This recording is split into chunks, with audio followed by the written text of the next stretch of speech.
बिस्मिल्लाहिर्रहमानिर्रहीम। इस वक्त पाकिस्तान अंदरूनी और बैरूनी कर्जों के बोझ तले दबा हुआ है। हमारी मईशत इस बोझ को बड़ी मुश्किल से बर्दाश्त किए हुए है और न जाने कितने अरसे तक हमें ये बोझ बर्दाश्त करना पड़ेगा। बाज़ मुहक्किकीन का ख्याल है कि सन 2050 तक हमें तकरीबन 95 अरब डॉलर कर्जे की सूरत में, रीपेमेंट की सूरत में अदा करने पड़ेंगे, यानी कुछ सूद और कुछ असल ज़ार। और ज़ाहिर है अगर 95 अरब डॉलर हम अदा करेंगे तो फिर इसी दौरान हमें पता नहीं कितने कर्जे मांगने भी पड़ेंगे। तो ये जो ट्रैप है, ये जो विशियस सर्कल है, इससे हम कैसे बच सकते हैं? तो इस सिलसिले में पहली बात तो ये है कि पूरी कौम को अज़्म जुरत करके मेहनत और सादगी, दो नुक्ती एजेंडा है कि हमने मेहनत करनी है और हमने सादगी अपनानी है। अगर ये दो नुक्ती एजेंडा हम अपना लें तो हम इस से बाहर निकल सकते हैं। पहली बात तो ये है, मेहनत और सादगी। दूसरी बात ये है कि हम अपने ग्रोथ रेट को ऊपर लेके जाएं। ग्रोथ रेट को अगर हम 12 से 14% ले जाएं तो फिर इस ग्रोथ रेट पे हमारी आमदनियां, इंडिविजुअल्स की भी और हमारी कंपनियों की भी और हमारे बैंकों की भी आमदनियां बढ़ जाएंगी। और वो जो बड़ी हुई आमदनियां होंगी उनमें से रीजनेबली टैक्स हमें कलेक्ट हो जाएगा और उस टैक्स की वजह से वो टैक्स हम फिर अपने जो रोजमर्रा के अखराजात हैं, अपने डेवलपमेंट के अखराजात हैं, उन टैक्सों से वो भी पूरा कर सकेंगे। और बैरूनी जो अदायगियां हैं, जो कर्जे हमने लिए हुए हैं, हमारे आबाओ अजदाद ने लिए हुए हैं, भुट्टो साहब ने, अयूब खान ने जो कर्जे लिए हुए हैं, और फिर भुट्टो साहब और अयूब खान साहब से लेके आज तक मजबूरन या खुशी से हर एक हुक्मरान ने लिए हैं, तो उन कर्जों को हम अदा कर सकेंगे। ये एक तरीका है कि हम अपनी ग्रोथ रेट को बहुत ऊपर ले जाएं। और ग्रोथ रेट के लिए अब यहाँ पे बताना मुमकिन नहीं है, लेकिन उसके लिए हमें इजी कर्जे, शरह सूद की कमी और बेशुमार ऐसे काम करने पड़ेंगे या सूद से निजात।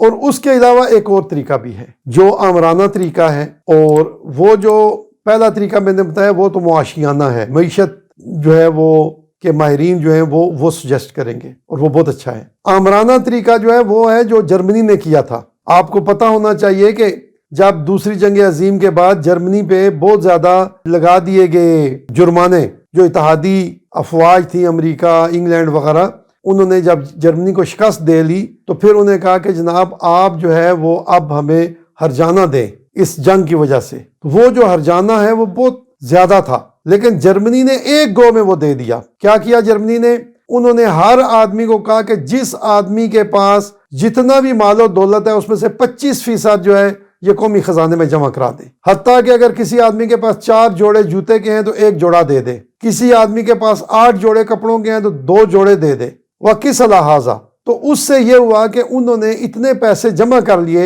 यकमुश्त उन्होंने सारे कर्जे दिए और जान छुड़ाई। तो हमारे इस वक्त जो कर्जे हैं वो हमारी जीडीपी का 79% है। जीडीपी का 79% कर्जे हैं। तो अगर फर्ज किया, हम ऐसे आसानी के लिए कह रहे हैं कि अगर 10% भी उनके ऊपर शरह सूद हो, हालांकि इन्फ्लेशन की वजह से बाज़ का 10% से भी हमें नॉमिनल टर्म्स में ज्यादा देनी पड़ती है, लेकिन फर्ज किया 10% भी हो तो इसका मतलब है हमारी जीडीपी का 8% जो है वो तो सीधा सीधा सिर्फ सूद के मद में हमें बाहर देना पड़ जाएगा। तो अगर 8% हम सूद की मद में बाहर दे देंगे तो टोटल 10, 12%, 13% हमारा जो टैक्स है वो जमा होता है जीडीपी का। तो अगर फर्ज किया कि हम 10% जमा करते हो तो इसका मतलब 2 परसेंटेज पॉइंट बचता है। हमने उसमें से सरकारी मुलाजमीन को भी तनख्वाहें देनी है, उसमें से हमने अपने मुल्क की हिफाजत भी करनी है, उसमें से हमने अपने स्कूल और अस्पताल भी चलाने हैं, उसमें से हमें जो है वो बाकी अखराजात भी, डेवलपमेंट के अखराजात करने हैं, तो पैसे नहीं बचते। तो इस वजह से बादी नज़र में जो मौजूदा तरीक़ाकार है इस पर अगर हम रहें तो ये तकरीबन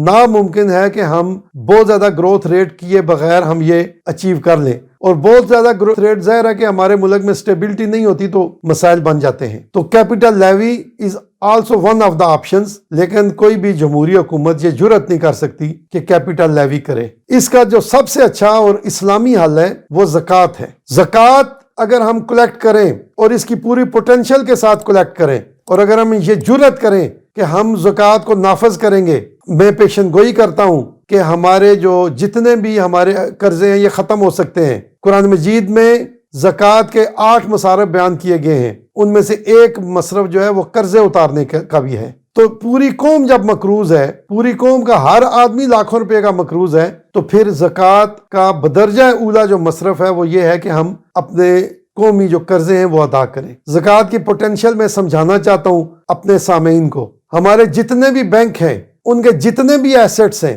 ان تمام پر 2.5% زکوٰۃ لگتی ہے۔ ہماری جتنی بھی فیکٹریاں ہیں پورے ملک میں، ان تمام فیکٹریوں کی جتنی بھی انوینٹری ہے، جتنا بھی یعنی ان کے پاس خام مال پڑا ہوا ہے اور جتنی بھی ان کے پاس پروڈکٹس پڑی ہوئی ہیں، ان تمام پر زکوٰۃ لگتی ہے۔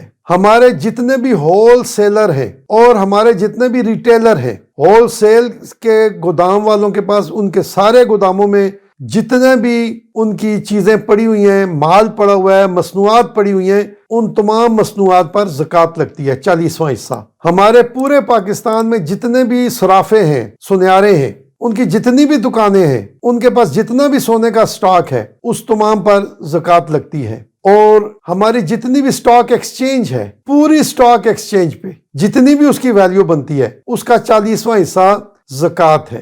یہ سارا کچھ ہر سال جمع ہوگا، تو ایک سال میں یہ پیسے یہ جمع کریں۔ اس کے بارے میں ڈیٹا اویلیبل نہیں، لیکن کیپٹل اور آؤٹ پٹ ریشو کے اوپر ہم نے ایک دفعہ ورک کیا، تو ہماری اپنی پریڈکشن یہ ہے کہ تقریباً 12% آف جی ڈی پی صرف زکوٰۃ کے ذریعے ہمیں مل جائے گی۔ وہ جو پیسے ہمیں ملیں 12% آف جی ڈی پی، وہ ڈائریکٹ جو ہے وہ جو مہنگے قرضے ہم نے لیے ہوئے ان کی ادائیگی کے لیے ہمیں لگا دینی چاہیے۔ تو ہمیں بہرحال اس سے آئی ایم ایف کے ٹریپ سے، عالمی قرضوں کے ٹریپ سے ہمیں اپنے آپ کو بچانا چاہیے۔ کئی اچھے ملک، دوست ملک ہیں جو ہمیں 1% پر، 2% پر یا 0% پر ہمیں پیسے دیتے ہیں۔ ان میں بعض یورپی ملک بھی ہیں، میں اس وقت وہ تفصیل نہیں بتاتا، کسی دوسرے موقع پہ عرض کروں گا۔ لیکن جو مہنگے قرضے ہیں وہ ہمیں فوری طور پہ اتارنے چاہیے۔ اور ایک طریقہ کار یہ ہے کہ ہم اپنے دوست ممالک سے مزید قرضے لے کے جو مہنگے قرضے ہیں وہ ادا کر کے، ٹوٹل قرضوں کا بوجھ تو ہم نہ بڑھائیں، لیکن ان کو ری شفل کر کے مہنگوں قرضوں سے ہم سستے قرضوں کی طرف جو ہے وہ اپنے ٹوٹل قرضوں کو لے جائیں۔ جاپان ہم سے زیادہ اس نے قرضے لیے ہوئے ہیں، لیکن جاپان نے سستے قرضے لیے ہوئے ہیں۔ جاپان کی ٹوٹل جو جی ڈی پی ہے اس کا تقریباً 210% یا اس سے بھی زیادہ اس نے قرضہ لیا ہوا ہے۔